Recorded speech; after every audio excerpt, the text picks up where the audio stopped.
السلام عليكم. استخدام تطبيق سدد لي أول وقبل كل حاجة لازم يكون عندنا حساب. هنا بيجي أعمل إنشاء حساب، بعدين أعمل هنا يا إما بالبريد يا إما برقم الجوال يا إما إنشاء بجوجل. أنا بختار هنا بإنشاء بجوجل، بعدين أكتمل النموذج هنا. هنا كما تشاهدون عندي الاسم الأول، بعدين اختار الدولة اللي بكون أسدد منها، بعدين الجنس، بعدين تاريخ الميلاد، بعدين أعمل تأكيد. هنا بكتب اسمي فواز. خلاص. الآن هنا الخيار الثاني بختار الدولة، أنا مثلا في السعودية بكتب هنا السعودية. ما ظهرت المملكة بكتب السعودية مباشرة. خلاص ظهرت عندي السعودية. هنا بعدين الجنس، بعدين هنا تاريخ الميلاد. خلاص بعد ما أكتمل التسجيل يتفك معي بهذه الطريقة. طبعا هنا بعمل له تخطي هذه تعليمات. هنا كما تشاهدون يا إما تسجيل الهاتف المحمول أو الهاتف الأرضي والإنترنت، أنا بختار من هذه الخيارات.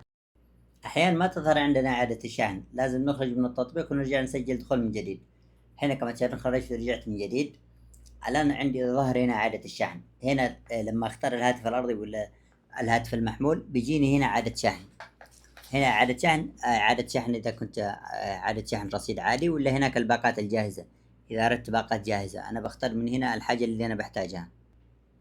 هنا بخترت الباقات، بعدين ندخل عليها. هنا كمان تشاهدون هذه الباقات، أدخل عليها. هنا فوق بحط رقم الجوال، إذا حطيت رقم الجوال يجيني التالي، بعدين أختار الباقة اللي أنا أحتاجها. هنا بعد ما أحط الرقم يظهر لي هنا فاتورة ولا دفع مسبق، أختار هنا دفع مسبق وأدخل عليها. هنا كما تشاهدون هذه عندي الباقات المتاحة لنفس الرقم هذا. هنا بختار أي باقة من هذه، كل باقة لها سعر. أنا بس أدخل من هنا وأسددها.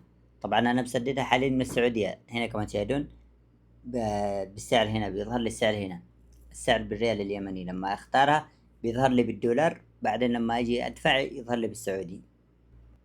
هنا حطيت رقم ثاني، دخلت عليه حصلت هنا الباقات الحالية اللي هي موجودة. إذا أردت تجديدها أدخل أجددها من هنا مباشرة، ما أحتاج مثلا إذا أردت حاجة ثانية، إذا أختار باقة ثانية، لا نفس الباقة هذه أعمل لها تجديد. كما تشاهدون نت 4G 6 جيجا. هنا كما تشاهدون بيظهر عندي هنا تأكيد الدفع، يا إما بمدى يا إما بفيزا يا إما بمسترو. أنا هنا بختار تأكيد الدفع، بعدين هنا بتجيني أنا الاستروبوت، أختار هنا الاستروبوت وأنتظر متابعة عملية الدفع. بعدين أعمل متابعة من هنا. خلاص الآن بدخل بيانات البطاقة. إذا دخلت بيانات البطاقة كلها تمام، الرقم والتاريخ، تاريخ الانتهاء، والرقم السي في هنا كمان تشيلون كل البيانات. بعدين أعمل على طول هنا السعودي، خلاص هي معروف. بعدين أعمل هنا التالي.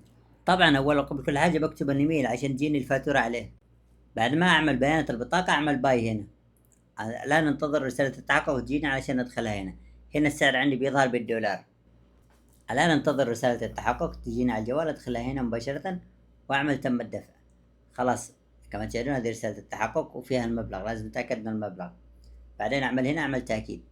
خلاص الآن تمت عملية الدفع بنجاح، جتني رسالة تحقق إنه تم سحب الرصيد.